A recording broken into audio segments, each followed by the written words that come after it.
왜 우리는 노 컨택트 규칙, 즉 연락을 완전히 끊은 후에 회피형 연인들이 다시 돌아온다는 수많은 이야기들을 듣게 되는 걸까요?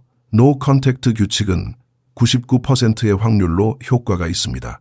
그렇다면 왜 이 방법이 항상 통하는 걸까요? 지난 수년간 저는 불안정형 애착 유형들을 각각의 핵심 상처로 요약하는 것이 엄청나게 유용하다는 것을 깨달았습니다. 이렇게 하면 특히 회피형에게 노 컨택트 규칙이 왜 그렇게 효과적인지 이해하는 방향을 잡을 수 있기 때문입니다. 먼저 기본부터 시작해 봅시다. 애착 유형에는 안정형, 거부형, 회피형, 불안형, 그리고 공포형, 회피형 이렇게 4가지가 있습니다. 하지만 이 4가지 중 3가지만이 불안정형 애착으로 분류됩니다. 제 생각에 이 3가지 불안정형 애착 유형은 각각 고유한 핵심 상처를 가지고 있습니다. 이 핵심 상처를 일종의 궁극적인 방아쇠라고 생각해 보세요. 무언가가 불안정형 애착의 핵심 상처를 건드리면 그 불안정성은 훨씬 더 심해지도록 촉발됩니다. 거부형, 회피형의 핵심 상처는 주로 독립성을 잃는 것에 대한 두려움과 관련이 있습니다. 반면 불안형의 핵심 상처는 보통 상실이나 버림받는 것에 대한 두려움에 집중되어 있죠. 한편 공포형, 회피형 애착을 가진 사람은 이 2가지 상처를 모두 보입니다. 하지만 오늘 우리는 노 컨택트 규칙과 관련된 거부형, 회피형에 초점을 맞춰 이야기할 것입니다. 그러기 위해서는 거부형, 회피형의 핵심 상처를 파헤쳐보고 거의 모든 회피형 사람들의 내면 깊은 곳에 아주 흥미로운 모순이 존재한다는 사실을 이해해야 합니다. 이런 애착 유형을 가진 사람들은 스스로의 자립심과 감정적인 거리를 두는 것을 매우 강조합니다. 애착에 관한 책의 8페이지에 따르면 회피형은 자립심을 독립성으로 착각하곤 합니다. 하지만 그럼에도 불구하고 그들은 내면에 깊고 풍부한 감정 세계를 가지고 있으며 종종 완벽한 관계에 대한 환상과 이상화로 가득 차 있습니다. 이러한 회피형의 이면은 그들의 겉모습, 즉 독립적이고 거리를 두는 행동에 가려져 잘 보이지 않습니다. 하지만 그들 내면은 끊임없이 이런 이상적인 관계나 환상 속의 파트너를 갈망하고 있습니다. 바로 이 부분이 사람들이 회피형에 대해 오해하는 점이라고 생각합니다. 제가 증명해 보이겠습니다. 이전에 제가 만든 회피형에 관한 영상 중 가장 인기 있었던 영상의 댓글들을 한번 살펴보시죠. 흥미로운 점은 이 댓글들을 볼 때 2가지 주요한 주제가 나타난다는 것입니다. 첫째는 회피형은 당신에게 상처를 줄 테니 멀리하라는 것입니다. 네, 이건 사실일 때도 있습니다. 잠수 이별을 당하는 건 정말 큰 상처니까요. 하지만 둘째로 회피형은 진지한 관계를 원하지 않으니 피하라는 사람들도 있습니다. 저는 이 2번째 의견에는 동의하지 않습니다. 좀 엉뚱하게 들릴지 모르지만 제 말을 끝까지 들어보세요. 저는 회피형 사람들도 내면적으로는 진지한 관계를 원한다고 생각합니다. 그들은 그 환상적이고 이상적인 관계를 그 누구보다도 간절히 원합니다. 단지 어린 시절의 경험이 그들을 너무 왜곡시켜서 그 환상을 일종의 애착 비활성화 전략으로 바꿔버린 것뿐입니다. 제가 거부형, 회피형에 대해 정말 흥미롭게 생각하는 점은 그들이 이 환상을 자신이 결코 가질 수 없을 것 같은 가상의 이상적이고 완벽한 파트너의 모습으로 만들어버렸다는 것입니다. 이건 어느 정도 의도된 방어 기제입니다. 다른 사람이 자신과 가까워지는 것을 원치 않기 때문에 아무도 도달할 수 없는 높은 재단 위에 이상적인 버전을 올려두는 것이죠. 이것은 그들의 내면적인 환상과 아주 잘 맞아떨어집니다. 그리고 바로 여기서 환상의 전 연인이라는 개념이 등장합니다. 그들의 마음속에는 떨쳐낼 수 없는 과거의 연인이 있습니다. 그것을 환상의 전 연인 혹은 팬텀 X라고 부릅니다. 누군가는 그는 모든 면에서 완벽해 보였던 전 연인과 나를 비교해요 라고 말하죠. 공식적으로 환상의 전 연인이란 생각하기를 멈출 수 없는 과거의 파트너를 뜻합니다. 그래서 그 사람에게 과도하게 집착하고 함께했던 시간을 로맨틱하게 미화하는 것입니다. 공포형, 회피형과 환상의 전 연인에 대해 이야기하자면 이들의 가장 큰 특징은 연애 중 상대방이 너무 가까워진다고 느낄 때 방어 기제가 발동된다는 것입니다. 그리고 그 방어 기제 중 하나가 바로 현재의 연인을 자신이 가져야 한다고 믿는 그 이상적인 삶의 모습과 비교하는 것입니다. 이것이야말로 궁극적인 비활성화 전략입니다. 현재 곁에 있는 파트너는 결코 그 환상의 기준을 충족시킬 수 없고 결국 거부형 회피형은 그 파트너를 밀어내게 됩니다. 하지만 만약 여러분이 회피형 사람과 그들의 머릿속에서 무슨 일이 일어나는지 대화를 나눠본다면 그들은 자신들이 그저 운명의 짝을 찾고 있을 뿐이라고 진지하게 변명할 것입니다. 아직 자신에게 맞는 제대로 된 사람을 못 만났다고 말이죠. 그들은 자신이 방어 기제를 발동시켜 마음을 닫고 있다는 사실을 인지하지 못합니다. 단지 자신을 위한 완벽한 파트너를 찾는 끊임없는 쳇바퀴 위를 걷고 있다고 생각할 뿐입니다. 목표 지점은 항상 움직입니다. 그 이유 중 하나는 그들이 연애에서 항상 특정 유형의 사람을 고르기 때문이라고 생각합니다. 저희가 구독자들을 대상으로 설문조사를 했을 때 두 가지 아주 중요한 사실을 알게 되었습니다. 첫째, 저희 내담자들이 다시 만나고 싶어하거나 잊고 싶어하는 전 연인들의 대부분은 거부형, 회피형 성향을 가지고 있었습니다.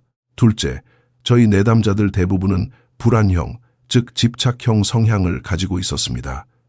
이 조합의 정말 끔찍한 점은 이보다 더 최악의 궁합을 바랄 수 없다는 것입니다. 회피형 사람은 채워지지 않는 독립성에 대한 욕구를 핵심 상처로 가지고 있습니다. 반면 불안형 사람은 채워지지 않는 버림받는 것에 대한 두려움을 핵심 상처로 가지고 있죠. 이제 본론으로 들어가 보겠습니다. 제 생각에 거부형, 회피형에게 노 컨택트 규칙이 아주 잘 통하는 이유는 이 방법이 보통 이별을 겪거나 잠수를 당한 불안형 사람들이 취하는 방식과는 완전히 다르기 때문입니다. 불안형 사람들은 이별에 직면했을 때 그 문제를 당장 고치려고 합니다. 하지만 아이러니하게도 이런 행동은 회피형이 더욱 방어벽을 치게 만듭니다. 즉, 불안형 사람은 노 컨택트 규칙과는 정반대의 행동을 하는 것입니다. 안정형 애착을 가진 사람이 이별에 어떻게 대처하는지와 한번 비교해 볼까요? 안정형 사람은 처음에는 슬퍼하고 약간 불안하게 행동할 수 있지만 이내 회피형에게 공간을 내어줍니다. 그리고 바로 이 빈 공간이 회피형으로 하여금 자기 자신의 생각과 오롯이 마주하게 만들고 그때부터 진짜 흥미로운 일들이 일어나기 시작합니다. 그렇다면 회피형에게 노 컨택트 규칙은 왜 이토록 효과적일까요? 표면적이고 명백한 대답은 관계가 끝나거나 연락이 두절되어 전 연인에게 더 이상 다가갈 수 없게 되면 회피형 사람들은 보통 그동안 억눌러 왔던 애착 감정을 느끼기 시작한다는 것입니다. 심리학 자료들에 따르면 이러한 변화는 그들의 애착 비활성화 시스템이 더 이상 자극을 받지 않기 때문에 발생합니다. 그들을 자극할 불안형 파트너나 그 어떤 관계적 상호작용도 남아있지 않기 때문이죠. 게다가 회피형이 새로운 사람과 정서적인 유대감을 형성하는 데 실패할 때 전 연인에 대한 이러한 갈망은 더욱 강해집니다. 이는 보통 새로운 관계가 시들해진 후에 발생합니다. 그래서 제 생각에는 노 컨택트 규칙이 효과적인 이유를 설명하는 두 가지 조건이 있습니다. 첫째, 회피형을 혼자 내버려 두어야 합니다. 이것은 노 컨택트 규칙이 당연히 해결해주는 부분이죠. 둘째, 당신이 없는 바깥의 연애 시장이 생각보다 삭막하다는 것을 그들이 깨달아야 합니다. 이 두 가지 조건이 충족될 때 비로소 회피형은 과거를 회상하고 향수를 느끼게 됩니다. 제가 여러 영상에서 강조했듯이 회피형은 전 연인과 연락이 끊기고 더 이상 소통할 수 없을 때 비로소 자유롭게 그 사람을 그리워할 수 있게 됩니다. 전 연인을 가질 수 없다는 사실이 전제가 되어야 하죠. 저는 이것을 내담자들에게 가르치는 일종의 주요 전략으로 사용해 왔습니다. 당신이 그토록 절실하게 원하는 전 연인과 다시 만나는 것을 이루기 위한 가장 좋은 방법은 역설적으로 노 컨택트 규칙을 철저히 지키면서 그 기간 동안 오히려 전 연인을 잊으려고 노력하는 것이라고 말입니다. 물론 대부분의 사람들은 이 조언을 따르지 않습니다. 자신들이 더 잘 안다고 생각하거든요. 하지만 이 방법은 정말 통합니다. 제 말만 믿지 마시고 저희가 이뤄낸 수많은 성공 사례들을 확인해 보세요. 하지만 제 생각에 회피형에게 노 컨택트 규칙을 이토록 강력한 전략으로 만들어주는 또 다른 요소들이 있습니다. 뻔한 것부터 시작해 볼까요? 앞서 말씀드렸듯 회피형은 과거의 관계를 이상화하는 경향이 있습니다. 그들은 상황이 어때야 하고 어떤 감정을 느껴야 하는지에 대한 내면의 환상을 모두 가지고 있죠. 이것은 당신을 일정 거리 이상 다가오지 못하게 막는 비활성화 전략의 일부입니다. 하지만 시간과 거리가 주어지면 회피형은 과거의 관계를 이상화하며 긍정적인 면만 기억하기 시작할 수 있습니다. 이러한 선택적 기억은 시간이 지남에 따라 그들이 당신과 다시 관계를 불태우는데 관심을 가지게 만들 수 있습니다. 이에 대해서는 잠시 후 피크 앤드 법칙을 통해 더 자세히 이야기할 테니 집중해 주세요. 그럼 이제 두 번째 중요한 점인 관점의 변화로 넘어가 봅시다. 우리는 종종 자신의 생각, 감정, 경험의 노예가 되곤 합니다. 제 내담자 중 많은 분들이 이별 후 엄청나게 불안한 행동을 보인다는 것을 알아챘습니다. 설문조사 결과를 보면 그리 놀라운 일도 아니죠.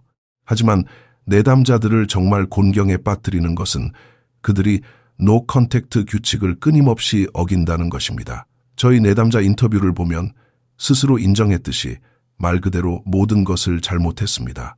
연락을 참지 못하고 규칙을 깨버린 것이죠. 이러한 행동, 특히 회피형을 상대로 이런 행동을 하는 것은 그들이 마음의 벽을 높게 쌓도록 만듭니다. 그리고 그 벽을 쌓게 되면 자신들이 방어해야 할 대상인 당신에 대해 아주 부정적인 인식을 형성하게 됩니다. 하지만 반대로 행동한다면 어떨까요?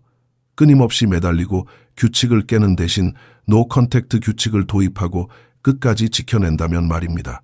이것은 회피형이 당신에게 기대했던 반응의 판도를 완전히 바꿔버릴 수 있습니다. 결국 전 연인이 자신의 삶을 살아가며 더 이상 닿을 수 없는 존재가 되면 회피형은 갑자기 쌓아뒀던 마음의 벽을 허물게 됩니다. 더 이상 불안형 사람이나 과거의 연인과 가까워지는 것을 두려워하지 않게 되죠. 당신에게 더 이상 쉽게 다가갈 수 없다는 사실이 그들에게 존재하던 관계에 먹혀버릴 것 같은 위험을 제거해주고 결과적으로 전 연인인 당신을 훨씬 더 매력적인 사람으로 보이게 만듭니다. 그러나 노 컨택트 규칙이 회피형에게 왜 효과적인지 연구할 때 지속적으로 나타나는 하나의 큰 주제는 바로 이 불안형과 회피형의 역학관계입니다. 앞서 말씀드렸듯 저희 내담자의 평균적인 성향은 불안형 애착이고 그전 연인들은 주로 회피형 애착을 가지고 있습니다. 저는 이 역학관계가 노 컨택트 규칙과 회피형의 심리가 어떻게 맞물리는지 이해하는 핵심이라고 봅니다. 관련 서적 157페이지를 보면 불안형과 회피형이 만난 관계에서 안정형으로 나아가는 것이 특히나 어려운 이유를 설명합니다. 그 이유는 이들이 서로의 불안감을 악화시키는 악순환의 덫에 빠져 있기 때문입니다. 자, 피할 수 없는 이야기를 해보죠. 회피형의 죽음의 쳇바퀴를 살펴보겠습니다. 저는 애착과 관련된 논의를 할 때마다 항상 이 회피형의 악순환에 대해 이야기합니다. 이 쳇바퀴는 연애관계에서 회피형이 일반적으로 어떻게 행동하는지 그 이면의 심리를 이해하도록 돕기 위해 만들어졌습니다. 여기에는 8가지 주요 단계가 있습니다. 1단계는 사랑을 갈망하는 단계입니다. 본질적으로 누군가 자신을 사랑해 주길 바라며 시작되는데 이는 앞서 말한 그들의 내면적 환상, 즉 한 번도 이뤄본 적 없는 완벽한 관계에 대한 이상화와 깊은 관련이 있습니다. 이 단계는 당연히 허니문 기간입니다. 새로운 사람과 데이트를 시작하고 드디어 운명의 상대를 찾았다고 생각하는 짧은 이상화 단계를 경험합니다. 그러다 3단계에서 상황이 내리막길을 걷기 시작합니다. 그들은 어떤 걱정스러운 신호들을 알아채고 우려가 피어오릅니다. 이것은 종종 그들의 비활성화 전략을 촉발시키고 더 불안하게 만듭니다. 4단계는 그들이 이 관계를 떠날 생각을 하기 시작하는 때입니다. 깊게 설명할 건 없습니다. 그저 헤어질 생각을 하는 것이죠. 보통 이 시점에서 파트너는 무엇이 문제인지 알아내기 위해 더욱 매달리고 회피형은 그에 대해 별로 입을 열지 않습니다. 5단계, 그들은 실제로 관계를 떠나고 이별이 일어납니다. 6단계는 분리된 것에 대한 해방감 단계입니다. 회피형의 핵심 상처가 독립성에 대한 갈구라는 것을 기억하시나요? 이들은 방금 그 독립성을 되찾았기 때문에 이 사실에 크게 기뻐합니다. 7단계는 외로움과 자기 연민입니다. 그들은 슬슬 외로움을 느끼기 시작하고 스스로를 가엾게 여기며 종종 우울감에 빠집니다. 그리고 8단계에서 이 사이클은 반복되어 다시 처음으로 돌아가고 이 쳇바퀴는 계속해서 돌아가게 됩니다. 하지만 사람들이 이 쳇바퀴에 대해 생각할 때 간과하는 것이 하나 있습니다. 불안형 사람 역시 자신만의 죽음의 쳇바퀴를 가지고 있다는 것입니다. 불안형의 쳇바퀴는 본질적으로 회피형과 완전히 똑같은 방식으로 시작되며 보통 3단계쯤에서 갈라지기 시작합니다. 회피형이 걱정스러운 신호를 감지하고 뒤로 물러날 때 불안형 사람은 그 신호를 알아채고 오히려 회피형에게 완전히 의존적으로 변합니다. 그들에게 지나치게 집착하는 것이죠. 이로 인해 회피형은 벽을 치게 되고 4단계가 시작됩니다. 불안형은 이별의 기운을 감지할 때 상대방을 붙잡기 위해 더욱 필사적으로 매달립니다. 5단계에서 결국 그들은 회피형에게 버림받게 됩니다. 6단계에서 불안형은 회피형의 마음을 돌리기 위해 할 수 있는 모든 것을 다 합니다. 아마 이 영상을 보고 계신 대부분의 분들이 지금 이 단계에 있을 것입니다. 그리고 결국 노 컨택트 규칙을 지키는 데 실패하여 상황을 더욱 악화시키고 맙니다. 관련 연구에서는 새끼 쥐를 어미 쥐와 분리하는 것과 관련된 아주 흥미로운 실험 하나를 소개합니다. 컬럼비아 대학교에서 진행한 연구인데요. 연구진이 발견한 것은 새끼 쥐들이 어미와 분리되었을 때 여러 생리적인 반응이 나타난다는 것이었습니다. 첫째, 활동량이 감소했습니다.